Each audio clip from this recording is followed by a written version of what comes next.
Welcome to Business Reimagined, the latest miniseries for empires of innovation. With Ozan Sonmez, we'll explore the evolving world of corporate innovation, where legacy structures meet groundbreaking ideas, and where the old rules get reimagined. We'll dive into the complex journey of reshaping corporate culture, fostering entrepreneurship, and crafting an environment where innovation can thrive, even in the largest organizations. We'll examine how companies can overcome entrenched barriers, balance risk and stability, and align with emerging trends to stay ahead in an ever-evolving world. Whether you're a corporate leader, an aspiring entrepreneur, or just someone fascinated by how businesses transform, this series is for you. Join us as we uncover what it takes to build a future-focused company culture and rethink the meaning of success in today's business landscape. Now, let's jump into today's episode of Business Reimagined. Welcome back. This is Empires of Innovation with Ozan Sonmez. Super excited to have you here again. We're starting with our second mini-series of the podcast. We're going to be talking about corporate innovation and lots of good stuff related to corporates. So I hope you're ready to get going. Yeah, let's do it. Awesome. So I think first and foremost, we heard a bit about you in some of the other episodes, but I'd really, in relation to corporate innovation, I'd love to hear, what you're about, what you've been working on, what you've been doing, how you've been supporting corporate innovation. So I started my career in a very traditional consultancy company. I started in Deloitte in finance, one of the most black and white stuff with no innovation whatsoever. And I quickly moved to university environment, but I did finance for 10 years. And I audited a lot of companies. So my corporate experience is going through a lot of different verticals of companies and publicly listed companies, private and international companies, and understanding their business models. And then back then I had very little understanding of entrepreneurship and innovation. I didn't care too much about it because finance is finance. There's not much moving on that front, unless there's a regulation that's coming and forcing out new applications. But then when I moved to entrepreneurship scene around 2010, trying to understand entrepreneurship, trying to finish my MBA actually, and then I understood the business side, and then I understood the theory of management and theory of innovation, and of course through disruptive innovation theories and everything else that the late Clayton Christensen put through, and many other academics put through. I started going through, okay, what will be the next generation of education? What will be the next generation of companies? And what will be the next generation of technologies that are interesting? So I started becoming very curious, and by this, almost at the same time, I started hearing about these entrepreneurship 2.0, lean startup business model generation, 4 steps of epiphany. So they all came together, and especially the more I read about the lean startup methods and how they are applied into the corporate setting, the more I started getting curious about the innovation side itself. Yes, I'm not a technology enthusiast. I'm a technology enthusiast, but I'm not an engineer. So I have a skepticism towards R&D, which is okay. But then a lot of people were confusing R&D with innovation. And I understood that's not the case. A lot of discussions were happening about open innovation and open source and entrepreneurship and everything else. So I started getting very curious about all those angles, especially when I moved to the US.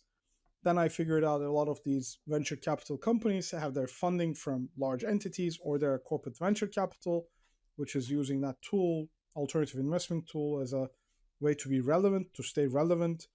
I actually did a research and wrote a chapter on corporate innovation and corporate venture capital in Turkey and Middle East long time ago with a friend, with Andrew Romans, who wrote the book on corporate venture capital, Masters of Corporate Venture Capital. He talked to a lot of corporates in the US and kind of summarized together what their strategies are.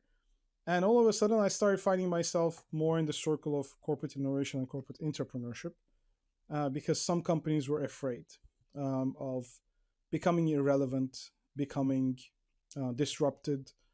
I helped a few companies in Turkey, a few in the Middle East, and since 2022, I think it's been 2 years, we're helping Siemens, the global arm which is based out of San Francisco and in Germany.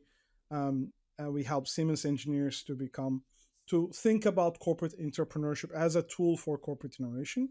We help Ford and its employees to be mindful about new technologies and search, kind of discover the ways it could be applied to the Ford setting. We did that with Arab Bank, partially. We did that with Zain Group in Kuwait, and we've been doing that for Akbank in Turkey for their corporate entrepreneurs and corporate fund. So I've been very involved in all of those settings with different industries, different structures. Not all of them are investing, and we've been reading and writing about that for a very long time. Wow.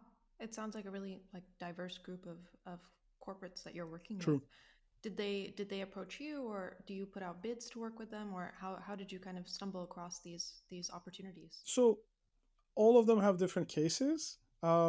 We don't go out and actively search for companies who are trying to become more innovative through entrepreneurship for a couple of reasons. One, there needs to be a maturity level in the company to be able to understand what is required.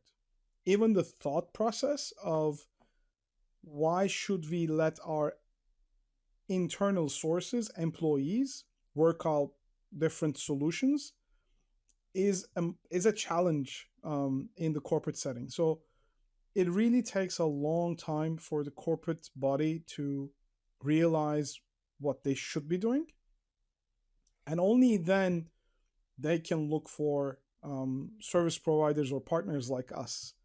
If you go to a company and try to convince them, yes, innovation is important, that will probably not go anywhere. It's like going to your friend who's having well, maybe a terrible analogy, but who's having a either bad marriage or unhealthy lifestyle and trying to convince them they should change.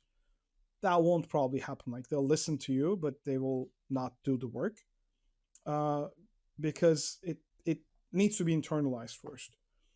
If there's a pain that's been recognized, then we can be partners in either researching that pain level, giving examples of how other companies solved it. But there has to be a pain for any large corporate to move into that space. Most corporates are paying lip service to innovation anyways, so even the R&D departments are not working on things that are innovative.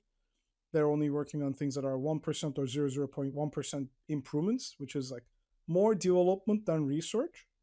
And it's impossible to convince a company that they should be investing in their people, investing in new technologies, searching out for different methods.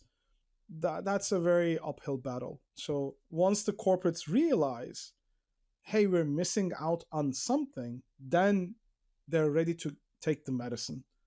Um, there has to be a pain, or at least there has to be a vitamin requirement. So let's try this new thing and see what happens. Is a motivation. It's not a painful motivation, but it's still a motivation. So without the motivation in the company executives, it's almost impossible to go on convince them to do anything. Yeah.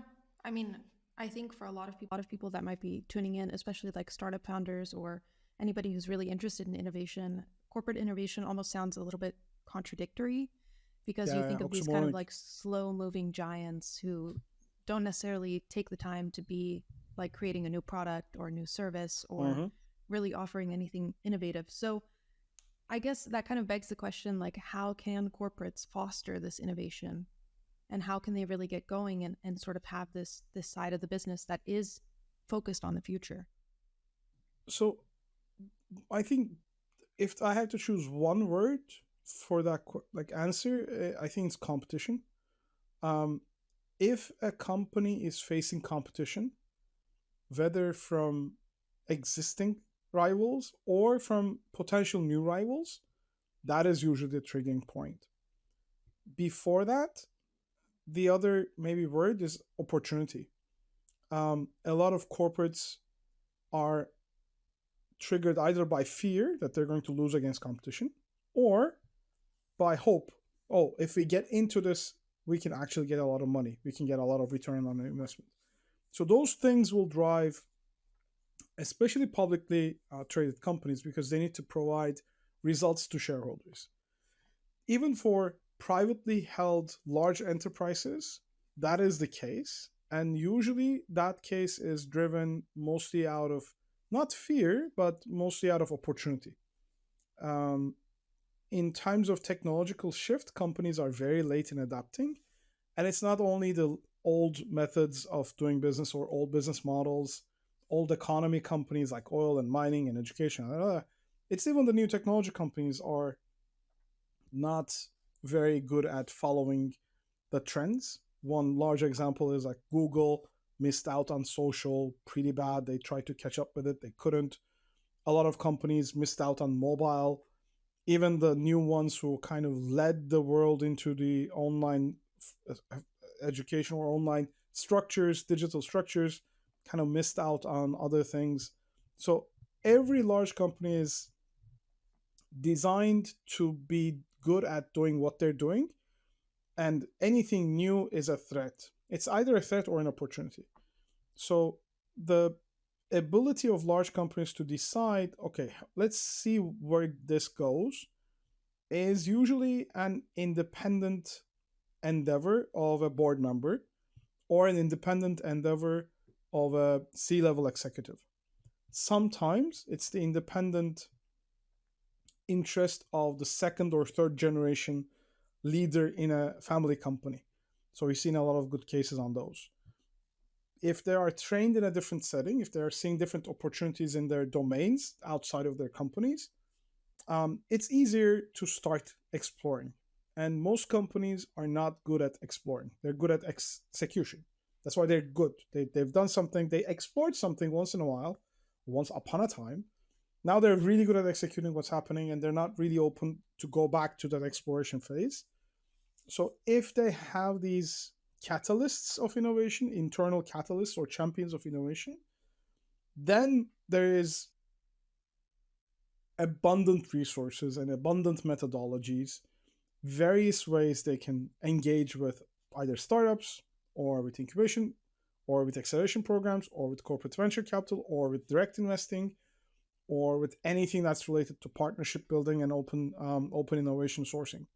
So there's so many tools corporates can have access to, as long as there's a need, there's a determination, and there's a will, and of course there's a budget. Of course. That's always the most important part, right? Usually easy So, for companies to find the budget, but the will is the one that's lacking. The companies have the money, yeah, they don't have the will. they just have to also be inspired to spend that money on that purpose. Yeah, yeah. So, in terms of your work with corporates, I mean, you also work with startup founders, you work as an investor, you work in a lot of different multifaceted kind of world of innovation and entrepreneurship. Uh-huh. So, what are the differences between your work with, founders and your work on entrepreneurship or corporate Uh-huh. innovation? I imagine you really have to like approach things differently, especially when it comes True, to like mindset, motivations, etc. It's a true, different kind of world. Can you true. talk about that a little bit? I'm curious. So this is the holy grail of the topic, because most of the people working in corporates are hired into the corporate because they're good at doing one thing. But entrepreneurship and being a founder requires you to be good at many things at the same time, or to be open to go to fields where you're not comfortable or you don't have the experience.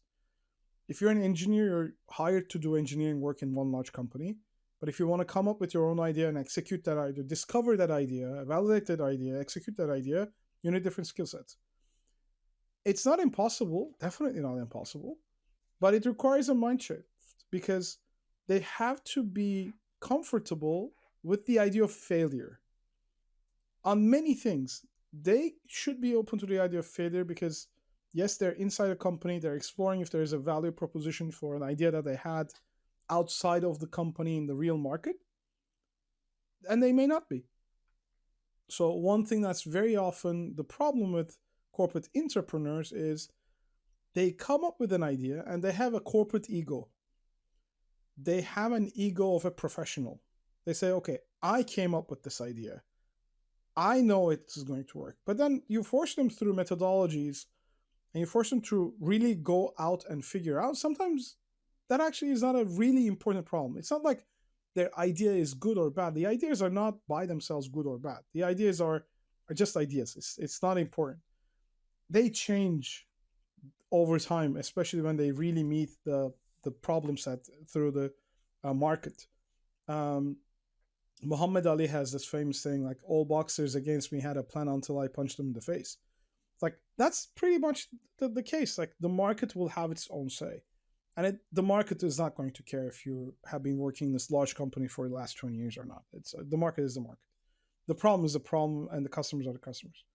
Those are things outside of their control. But in the corporate side, they have the illusion of everything's under their control. So first thing that I need to we try to break them really hard. In any program, the first 4 weeks is just breaking and remolding. It's like their idea may not work and they should be okay with it. They should be very happy actually about it, because if that idea does not have resonance from the market, then it is in their power to come up with a new idea. Now they have a perspective. So we try to teach corporates as well as the individuals to not fall into this idea fetishism or this, oh, I have to come up with a bright idea. No, it really doesn't work that way. And then the second biggest issue with corporate entrepreneurs is the pace of things. In the corporate, they're used to decision making, and sometimes you can call them analysis paralysis. Like there has to be a lot of analysis before an action is determined. And once the action is determined, like it's the course, it's set. That has to be executed. In the startup world, in the new idea generation phase, that's not the case. You're not designing a path to execute, you're designing a path to explore. So, what tends to happen is individuals come up and I say, "Oh, I've been planning for this for the last 4, 5, 6 months, and I'm going to execute this." I'm going to say, "Well, hold your horses, don't execute anything, don't build anything, don't spend any money, just go out and talk to customers." And I said, "No, I did my research." It's okay, but like this is a little bit different. So once they go out, they try to turn their biases into actions. Like, I talked to this customer segment, but they really didn't get the product. It's like, okay, talk to more. So they keep on hitting that wall and they say, oh, they didn't understand it. The customers did not understand what I'm actually trying to give them. And we kept like they keep saying that. I was like, are you actually listening to yourself? You're just telling me you don't care about what the customer wants or needs. And that's a sure way of building something stupid that's irrelevant in the market. And they have this mindset about working in a mainstream company, trying to do the things in the mainstream way, which is really detrimental to the health of the startup. They try to go to the enterprise clients on day one, and they don't understand this crossing the chasm structure where there are a lot of decision makers. In older companies or more mature companies, it's a different decision making process. They need to find early adopters. So they don't understand this early adopter mentality because they're working in a very large company. They're not early adopters. They don't work with startups. They don't work with innovative things. And they assume everybody will start looking for what a mature company will look for. And they try to design something that will be valuable or meaningful in the next 3 years. And until then, nothing's going to happen, which is not how it works. So pace is the second thing that we try to teach entrepreneurs. Crossing the chasm and early adopter mindset is what we're trying to teach people. And then if they get it, then they have a really open floor for them to kind of go, explore, search through. That's actually where the real learning begins, and how the startup world works and how the mature company works.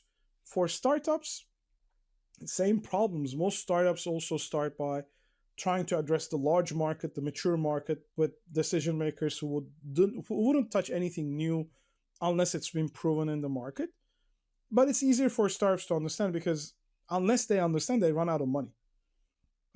Then there's a bigger pain for the startups to figure things out earlier. Where for corporate entrepreneurs, sometimes there's already a budget approved. It's not their money. It's not yet their company.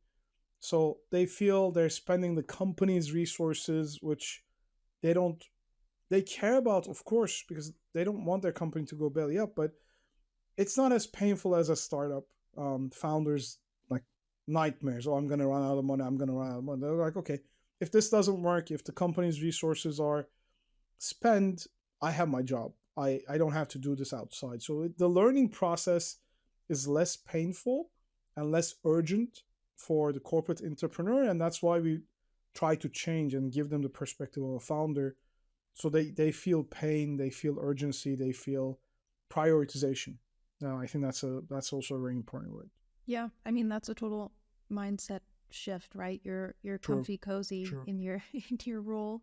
Yeah. So I think that begs the question, how do you really like incentivize those employees to engage with innovation in a productive Yeah. way? I think that's so hard. They don't see, you know, what's going to happen if it doesn't work out, what's going to happen if it does work Yeah. out. It's so hard. How do you get there? So I think the answer to that question was different maybe 10 years ago, and now it's a little different today. The reason is the new generation of employees are almost have that insatiable taste for change and new things. They want to get promoted faster, they want to become more responsible faster. They're very unpatient. They literally don't have patience for anything. And yes, it's like Gen Z boomers. I mean, I don't want to name names on that, like generational nicknames, but yes, the new 22-year-old employee thinks very different than what the 22-year-old employee would think 10 years ago. And that is a driving force because they are internally asking for these things now. They're internally pushing the management systems to do things differently, even though the corporation and the enterprise and the structure is not ready for that fast change. So there's an increasing tension between new employees and older employees, one, their managers, and the total infrastructure. Because the company wants to train these young individuals to become entrepreneurs, now to become managers in the next 5, 10 years, but those people don't have that patience. They keep moving back and forth. And they're actually pretty okay with gaps in their careers. So that's a very different potential that has the ability to harm and benefit the company at the same time.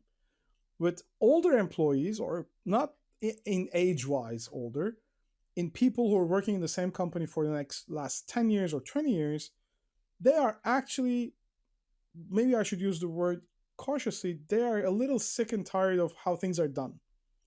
They see improvement opportunities, but they're not incentivized. Their structures, their pay grades, their bonuses don't require them to do anything new, but they have the inner energy. So that's also the potentially beneficial and harmful. Because if somebody who's working in any company for the next last 15 years will have really good ideas on how to improve things, probably not through the lens of new technology or new innovation, but in terms of improvements, in terms of should we do this with established technologies we haven't been using. That's what we see in most of these corporate entrepreneurship programs. But if you're not incentivizing them, and in those cases, money is more important, um, improvement in salary is important, are important because they're at the top of their ladders anyway. So there's not so many other managerial titles or director titles they can go and hop onto. So they will need something else to incentivize them. And the fact that they're doing everything they used to do, they're getting bonuses as they used to, they're getting paid as they used to, is not satisfactory for them. But they don't want to leave. They because they know the company, they like the company, I want the company to do something else. So those people who are working in a company for the last 10 years are loyal to the company and they want the company to succeed. And they want the HR, especially strategy, to be able to open for new changes, new ideas, and incentivize them. Sometimes it's very, very difficult for any HR to change even the minor details of how people are managed, how people are incentivized, how people are subsidized. It's a very difficult conversation in large enterprises. That's why there has to be a champion on this. So there are these two groups of people. One is incentivized with money and position or respect or recognition, we should say. And the other group that are newly employed, they are motivated by being able to do something new, being able to be decision makers. Oh, I built this, I helped this, I created this. So they're more motivated, not with money, but more opportunities to grow, opportunities to test. So these two groups are available in every company. So the company's human resources and the management of innovation or entrepreneurship, if that exists, needs to take into account these abilities that are dormant and need people like us to kind of mold that into a structure. But it all starts with understanding the customer. Again, that's what we really do well. Understanding what the corporate culture is, what people are complaining about for the company, inside the company, and what people are looking forward to inside the company. And understanding those motivations are really, really important. And then comes the traditional bureaucratic stuff where, oh, you can't do it that way because it's never been done that way. And those are the difficult points where we kind of intervene and tell them focus on things that are outside of the company, because the company is very hard to change. Company culture is very hard to change. So one of the things we keep telling a lot of corporates is focus on spinning out or creating independent structures where the individuals who come together as a team to do something new does not need to go through the company bureaucracy. They can build their own bureaucracy. They can build their new things apart from the rules and regulations of the company.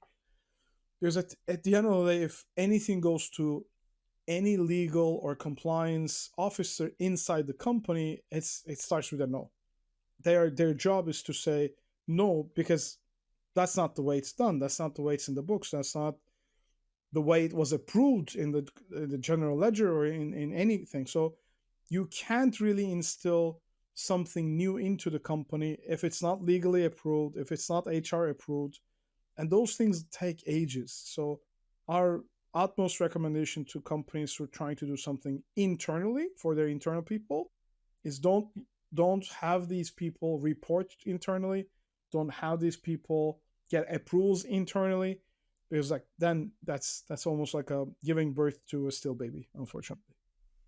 That's a really interesting take. I mean, I think a lot of people would assume that innovation requires like a culture that's innovative as well. And I think, we see that in these more recent, large corporations that actually do Mm-hmm. innovative stuff. They have a culture that is innovative.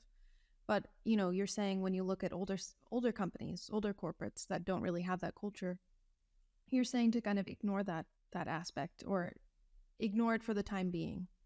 But how do you look forward for a corporate that wants to keep being innovative? How do you ensure that eventually it does become a part of the culture? Is that possible? Mm-hmm. Well, this is the I, it's a not $1 million question, it's $1 billion question, because culture is something very inorganic. It's very difficult, it's very intangible, yet you see traces, you see applications of involvement to change culture, like happy hours or Taco Tuesdays or wear whatever you want or funny socks days, or this you can work 20% of your time for something new days. A lot of companies have these tactics, or like open forums, things that would be more creative and more culturally innovative, like things that are new, uh, big lunch openings and everything else. So football tables, ping pong tables, yoga rooms. So there's so many tactics that are applied by large technology companies that became $1 trillion companies, $1 billion companies over the last 20, 30 years. So large companies who are not in that era look into those and see, okay, I'm going to do all of these that they've done and will become innovative. Nah, I wish that was the case. So it never happens. Tactics are tactics. Yes, maybe you need a football table, maybe you need a 20% day off structure, but maybe not, because maybe your people are not in the right mindset. So culture is very difficult to change once it's established. Um, so my recommendation to companies is that's a very long term job. It does happen. It can happen. I can't say, oh, no company can change. No, they can change their culture, but they need new things. Most US companies get those new things through acquiring startups. They need new people, new mindset to come in and inflict change. Most large companies in the US and elsewhere as well do that, but acquiring startups that their product are not actually working, but they have a really interesting team, really interesting culture. They put it in, and sometimes they hope for the best without structuring it. And like for those who are seeing the series Silicon Valley, it's really fun. Like the cases like Google buys a lot of these companies, and then shuts off their products, and those startups are inside Google doing nothing and just spending time and doing funny things. So even companies like Google had trouble in integrating new people into their culture, and that's very difficult. It requires definitely execution power behind, not just a champion, but a total buy-in from the company. That requires structural changes on how people are incentivized, how people are motivated, how people are hired, how people are fired. That's almost like a complete different company inside a company, and it rarely succeeds. That's one reason why most corporate innovation stories that are successful are through organizations that are operating outside of that company's borders, literally in a different city, literally in another block of the city, literally under a new organization, new company. Famous examples like Skunkworks. Those things are really, really successful because they were not inside that company, because things will not be allowed to work that way. Culture is all about people. You can't change the cultures unless you change the people, and changing the people in a company in a mass setting is not very easy, and it's almost impossible. Like you can't change 50% of your people just because you want to change the culture, but you can find different avenues of operations, different methods of operations to instill that mindset. And you should also be any company should also be okay with shutting down the existing operations, which is very, very difficult. Like that's the whole disruptive innovation strategy and disruptive innovation theory, that and then many, many others. They kind of dictate a large company can never out innovate itself, cannot create a new version of itself from within, because the structures are not there to support it. Yes, you can make the company become more open to testing new things without changing too much of the culture, and you can take the good bits of the culture and try to implement it. I remember reading a book about how U.S. Secret Service, and I think it was either CIA or FBI, was doing new things through different methodologies by keeping the core values of the culture that created that culture at the first place, like the operational excellence culture and being able to learning organization culture. So there are things that can be applied, but again, the mindset should not be on execution. The mindset should be on exploration, and that's where it gets really tricky. Like explorers and executors are different types of people, and the company who's in the exploration mode operates differently than the companies in the execution phase. Um, but again, companies can change the way they're looking into new things, especially new technologies, and then kind of force feed themselves the bitter pills and operate differently and see results of that change in 3-4 years. But that requires a mass change. I mean, I think we're going to see it in a couple organizations in the coming years, True. especially after all of these major layoffs and how, Yes. a lot of large tech corporations are looking Mm-hmm. at how they're going to adjust to this new way of working True. and the new True. economy that's happening. So Uh-huh. maybe we'll see some good stuff come out of it. I can only True. hope. I can only hope. Yeah, same indeed. I think it's a really interesting take. I mean, I think this all sort of differs from a lot of how standard corporate strategy talks about change and Yeah. transformation. So, um, one, super innovative for you to say all of this. Two, I wonder how many corporates can really consider implementing things like this. It's a huge Yeah. task. I think that's where you and your team come in, of course, and other teams like Yep. you.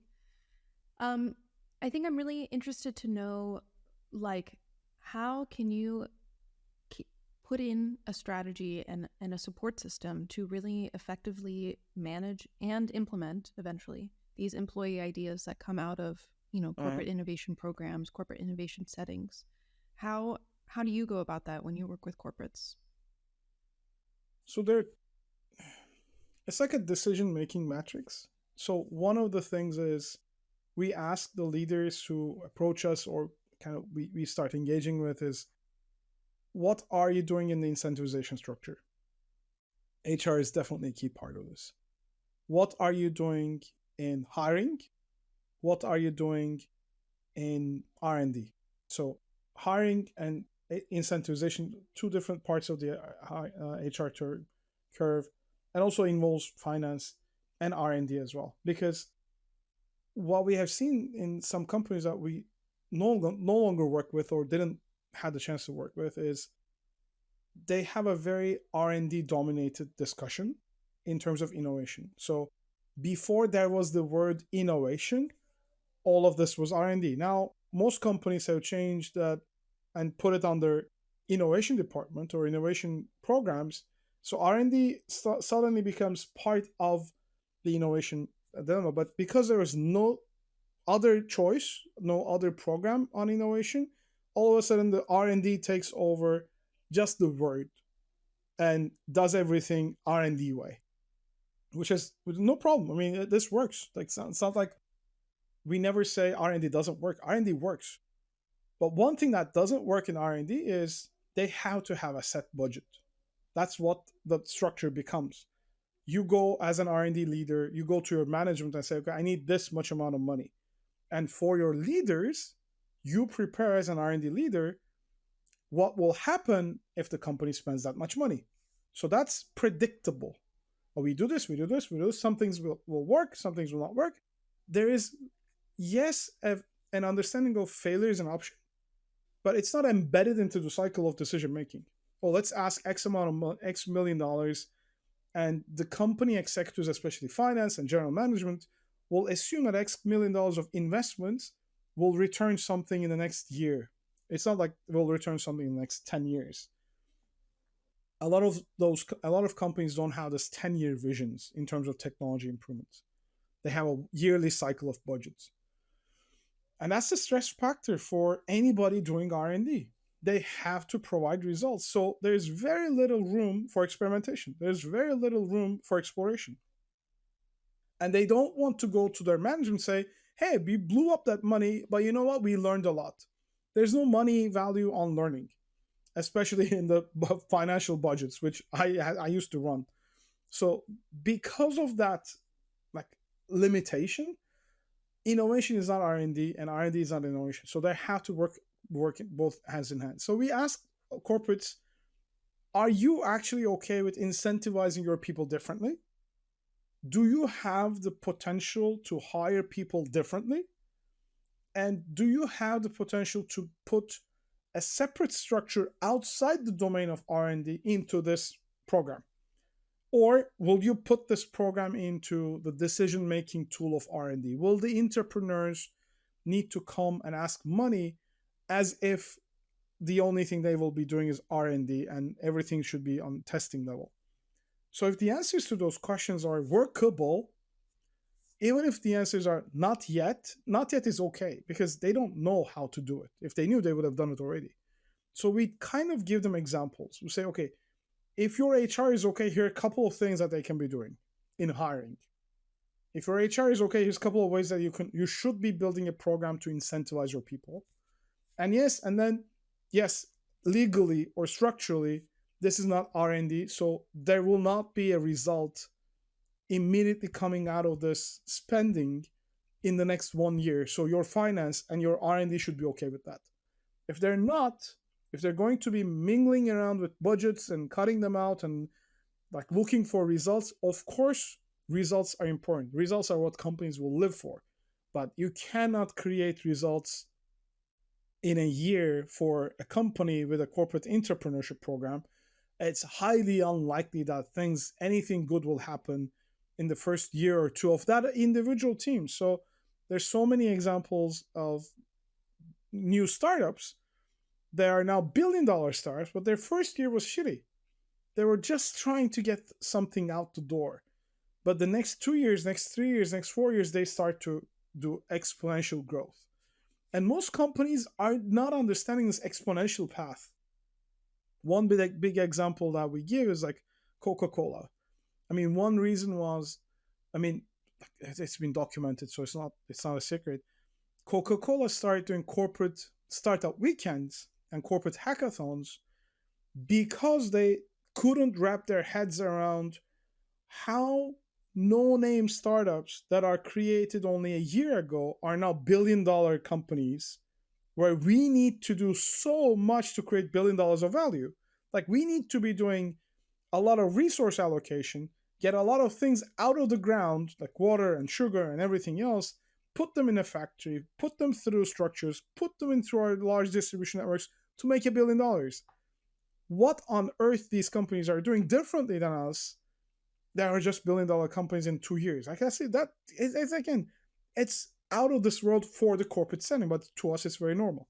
So they got the feeling of FOMO, fear of like, are we missing out on something? So they started doing corporate hackathons. They started sponsoring corporate accelerator programs just to understand how this world works. But they had the budget, they had the mindset, they had the interest and curiosity, and almost like the motivation of not missing out on anything. So those are the things that are important with the corporate. So we ask those questions. If the corporate leaders in innovation and entrepreneurship say, well, we can't change anything on the incentivization structure, okay, good luck. We can't change anything in the hiring structure, okay, good luck. We can't change anything on the financial structure and how decisions are made to invest in an idea. So, okay, good luck. Like, there's no way in hell this is going to work for you. You can do PR activities. I mean, yes, there are still some ways that you can start changing the culture, instilling some energy and like spiritual, like the entrepreneurship spirit into the company, but they're not going to end up well because they're going to be short term. They're going to be motivating people for a little period of time, let's say a huge dopamine kick, and then not supporting it with anything else. So those people who are involved will be discouraged rather than encouraged to keep doing something new. And you're going to lose those people who felt the company was changing. They're just going to, that's what the term comes from. Like, you're going to just do an innovation theater. Hey, we're this large innovative company. Look how we're doing. And then behind the curtain, nothing's actually different. So all of a sudden, you have misaligned incentives. You have discouraged and unmotivated employees. So we tell them, like, there is a huge risk in mismanaging this conversation if you only look at from the PR sense. If you only look at from let's make people happy sense. So again, like, not too different than just putting a bunch of football tables on the lunch venue. So again, we warn them about this. And sometimes it just takes time. They start with one executive in HR who says, okay, let's try it with 10 people only. It's okay, fine. I mean, that's a start.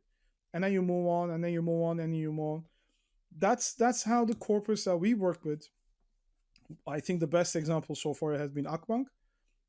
They have been iterating their program over and over, and now they come to a version where I say, okay, we're going to do this for a longer period of time. HRs are fully buy-in. They're fully buying with the structure. They're changing the incentivization structure. They're changing not necessarily the hiring yet, but they're changing how people will be incentivized in that program, how they will be picked, how they will be matched with team members. And all of a sudden, finance is also attached to it. Like, finance is actually supporting the structures when these independent entrepreneurial teams find out a problem, validate it, put MVPs together, and want to spin out. So there's financial incentives as well. And the bank doesn't take ownership like as much as they probably should, but like they're really incentivizing the people inside because they figured out in order to change the culture, they need to instill people with the right mindset. So what happens is they start with a larger batch. It keeps shortening down because some people find out there's no problem, so their idea doesn't work. They go back to their organization but they're not discouraged. They're encouraged, and now they're skilled to think about customer centricity, to think differently about value creation, to think differently about how they can create new ideas when they see a problem from the customers they're facing with. And then all of a sudden you have 5, 10 people that are spinning out in 2, 3 companies a year, but there's like 30, 40 people who are going back to the company, and HR is incentivizing them to do things differently. And that's how you instill different ways of doing work that are innovative, not necessarily new products, new technologies, but the way of looking into things, the perspective of looking into things, prioritization of looking into things start changing. And that's where the bank gets the most reward, to be honest, not with the startups that are just spinning out, raising funds, going. That's a win. That's important. But the bigger win is like they actually have people inside almost every division, almost in every part of the country that are looking into things differently, innovatively, and that there's no way to do it. Well, I think that's one of the most efficient ways that we have seen at work. Yeah. I mean, there's so much to be said for upskilling, yourself, your employees, what have you. I think all of this ties back into education, whether you're educating leaders about what the right Yeah, path yeah, is to take, or educating employees about how to take it, how to be innovative, how to kind of change your mindset. I mean, education, most important thing, right? yeah, yeah. Learning No, and yeah, being open to do things differently. True, true, true. exactly. Yeah. No, I have a ton more questions for you, and we can dive way deeper into this in coming episodes. But I think this is a really great introduction to corporate innovation. And also for a lot of people who might be tuning in, probably a mindset shift as well, just to look at how corporates can really take a new look at being innovative. Because I think True. this kind of goes against what a lot of people have been taught about, Yeah. slow moving beasts. So I think this was super informative. Thank you so much for your time. And Pleasure, we'll pleasure. continue the conversation in another Yeah. episode. Looking forward to it. Take Great. care. Take care. Bye. We hope today's conversation has offered fresh insights into the world of corporate innovation and sparked new ideas for reimagining what's possible within established organizations. Don't forget to subscribe to Empires of Innovation for deeper dives and more forward-thinking discussions. For more about Ozan's work in the innovation space, visit www.mrozonsonmez.com. This is Business Reimagined for Empires of Innovation, signing off.